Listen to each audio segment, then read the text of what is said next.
ഐഫറിന്റെ ഒരു വളരെ വലിയ റോളാണ്. അതുപോലെ സാറിന്റെ പെഗ് വേർഡ് സിസ്റ്റം. ഞാൻ എന്തെങ്കിലും എഴുതിയിട്ടുണ്ടെങ്കിൽ അത് ആ പെഗ് വേർഡ് സിസ്റ്റം കൊണ്ട് മാത്രമാണ്. ദുർഗയുടെ ഒരു പ്രിപ്പറേഷൻ ജേണിയിൽ ഐഫറിന്റെ റോൾ എന്താണ്?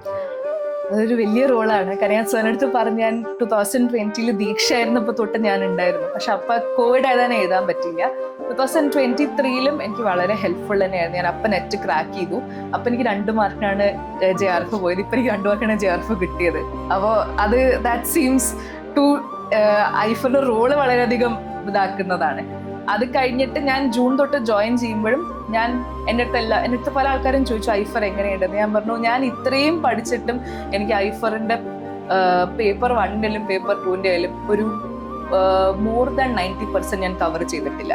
മോർ ദാൻ 80% ഞാൻ കവർ ചെയ്തിട്ടുണ്ടാവില്ല. കാരണം അത്രയും ഉണ്ട്. JRF ക്ലബിനെ പറ്റിയിട്ട് എനിക്കൊന്നും അത്ര എഫക്റ്റീവ് ആയിരുന്നു. എനിക്ക് അതിന് എഫക്റ്റീവ്നെസ് പറയാൻ എനിക്ക് വാക്കുകളില്ല. എനിക്ക് ഓൾമോസ്റ്റ് ബാക്കിയെല്ലാം വെച്ച് നോക്കും. എനിക്ക് മാരത്തോൺ സെഷനും JRF ക്ലബ് ആയിരുന്നു എനിക്ക് ഏറ്റവും ഹെൽപ്ഫുൾ.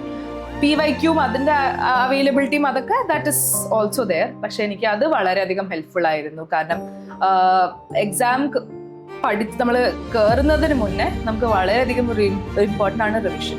അത് വളരെയധികം ഹെൽപ്ഫുൾ. നമ്മുടെ സാറിൻ്റെ പെഗ് വേർഡ് സിസ്റ്റം. ഞാൻ ജനറലി ഇയേഴ്സ് പഠിക്കാൻ വളരെ മോശമാണ്.